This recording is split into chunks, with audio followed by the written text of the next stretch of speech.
अशिक्षित तसेच वयोवृद्ध शेतकऱ्याचा गैरफायदा घेत पैशांची अफरातफर केल्याचा गंभीर आरोप कन्नड तालुक्यातील बँक ऑफ महाराष्ट्र चिंचोली शाखेतील कर्मचाऱ्यांवर करण्यात आलाय। एका शेतकऱ्याच्या खात्यातून तब्बल 9 लाख रुपये परस्पर दुसऱ्या खात्यावर ट्रान्सफर केल्याचा धक्कादायक प्रकार समोर आलाय।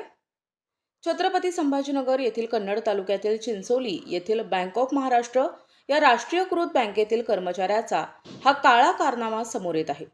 पीडित शेतकऱ्याच्या म्हणण्यानुसार त्यांच्या खात्यातून त्यांना कोणतीही कल्पना न देता तब्बल 9 लाख रुपयांची रक्कम दुसऱ्या खात्यावर वर्ग करण्यात आली। विशेष म्हणजे ज्या व्यक्तीच्या खात्यावर ही रक्कम ट्रान्सफर करण्यात आली त्यामध्ये काही वयोवृद्ध तर काही मयत व्यक्तींचा समावेश असल्याची धक्कादायक माहिती समोर आली आहे। ज्या खात्यांवर पैसे ट्रान्सफर झाले त्यामध्ये तेजराव यादवराव खरात यांच्या नावे 1 लाख रुपये वर्ग करण्यात आलेत। धक्कादायक बाब म्हणजे ज्यांच्या नावावर पैसे ट्रान्सफर झाले ते सर्वच जांभडी येथील रहिवासी आहेत। हाच या प्रकरणातील सर्वात मोठा संशयाचा मुद्दा ठरत आहे। ज्यांच्या खात्यावर पैसे आले त्या व्यक्तीनेही माझ्या खात्यात आलेले पैसे बँकेतीलच एका कर्मचाऱ्याने माझ्याकडून काढून घेतले असा खळबळजनक आरोप केलाय।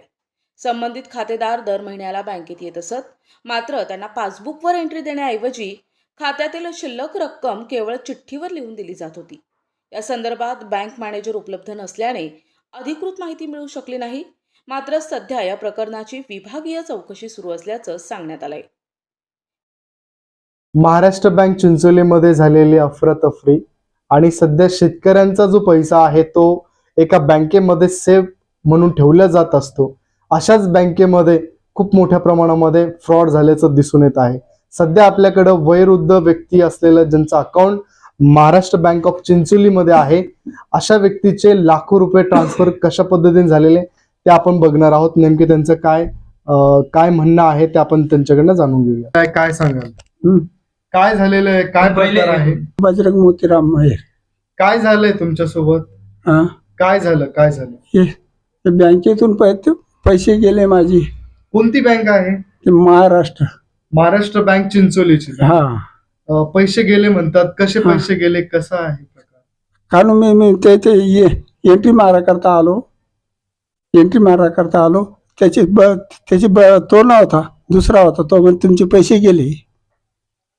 म्हणजे बँकेमध्ये तुम्ही विचारपूस करण्यासाठी आले होते का पैसे काढायला गेले होते? नाही, एंट्री मारायला गेले होते। अशी एंट्री मारायचे। एंट्री मारा करता आलो। आता ते म्हणे बाबा तुमचे पैसे गेले। म्हणजे किती पैसे होते तुमच्या अकाउंट मध्ये? किती होते? पैसे 9 लाख रुपये होते। 9 लाख रुपये तुम्ही जमा केले? कसे जमा करायचे तुम्ही पैसे?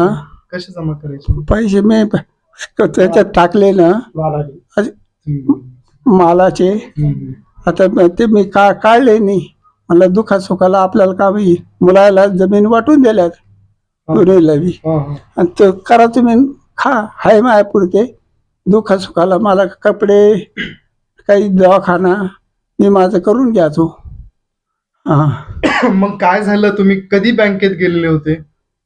या तारखेला गेलो ना, महिना आला ना, त्याची बदली झाली, मी गेलो, मला अकाउंटवर पैसे गेले म्हणे। आता हा महिना 9 लाख रुपये तुमच्या अकाउंट मध्ये होते आणि ते आता तुम्ही चेक केले तर पैसे दिसत नाहीये?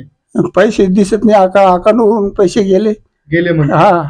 मग हे झालं मला, आणि तो त्याने बदली करून घेतली तिथून। कोणी बदली केली तिथून? ती भगवान भुई त्याचे नाव।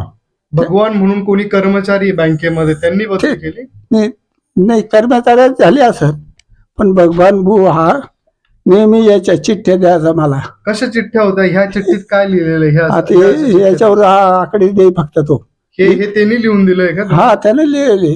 आणि का लिहिलेलं हे असं? आता पैसे वाटर आले म्हणे तुमच्या अकाउंटला यांचा गेलाय? नाही, मला तर माहीतच नाही ना सर, मला ठाव नाही, बाबाचं माझी ओळख बी नाही, आणि आम्ही ते पैसे काढले नाही, मला त्याचा मेसेज बी नाही, काहीच नाही। पहिल्या दिवशी काढले, दुसऱ्या दिवशी 2 घंट्यात पुन्हा वापस झाली म्हणे, मला माहिती नाही ती। पण महाराष्ट्र बँकेच्या अकाउंट मधनं तुमच्या नावावरती गेले असं दाखवत नाही? दाखवतो ते, पण मला माझा बाबाचा कॉन्टॅक्ट नाही काही।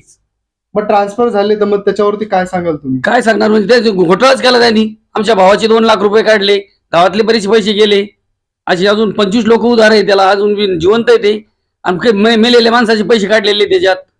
जे माणसं वरून 7-7 वर्ष झाले त्यांचे पैसे आता 23 मध्ये काढले त्यानं त्यांच्या नावावर. म्हणजे हा भगवान उमाजी साळवे हा माणूस आहे फ्रॉड. म्हणजे या व्यक्तीनं सगळे ह्या व्यक्तीनेच केलेले. 1 लाख रुपये तुमच्या अकाउंटला आले होते, हा, त्या 1 लाखाचं काय झालं?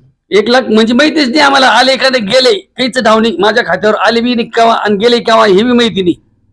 पण तुम्ही याच्या संदर्भात कुठं तक्रार केली? कधीच नाही तक्रार. मी आज आलो. मला परवा दिवशी जोधाबाईच्या तुम्हालाही मुलानं even माहित नाही. नाही जोधाबाईच्या मुलानं फोन केला मला. आता बँकेच्या अधिकाऱ्याने फोन केला तर मी आता पासबुक ती घेऊन आलो इथं. तर तुम्ही स्टेटमेंट काढले का त्याचं? नाही काढासाठी आलो. काढायसाठी आले. हो म्हणजे एक्झॅक्ट तुम्हालाही माहित नाही तुमच्या अकाउंटला पैसे आले होते? नाही मी एफडी केलेली आहे. बाकीचे अकाउंटला माझ्या आहे 5-25 हजार रुपये राहतात. पण अशी एवढे पैसे ठेवलेच नाही मी आणि माझ्याकडे आले नाही ते. बरोबर. जर 2023 मध्ये 1 हा. लाखाचा व्यवहार कधी झाला नाही 1 रुपयाचा झालेला नाही माझा व्यवहार. त्या अकाउंट मध्ये? नाही तुम्ही आता स्टेटमेंट काढलंय का? काढायला चाललो. तुम्ही काढताय हो त्यामध्ये दिसून येईल हो, तुम्ही हो. 1 लाखाचं काय केलं. हा. म्हणजे एकंदरीत काय वाटतं, कुठंतरी फसवणूक आहे का? फसवणूक 100% आहे. त्या दिवशीच बाबाला सांगितलं मी. माझ्या भावाचे 2 लाख रुपये काढले. वारले भाऊ आमचे ना त्यांनी सोसाट केलं. त्यांची 2 लाख 4 लाख होते त्यांच्या खात्यातून 2 लाख काढले त्यानं आणि मग रातोरात पैसे भरले. रविवारी हे पुरं कर्मचारी तिथं आले.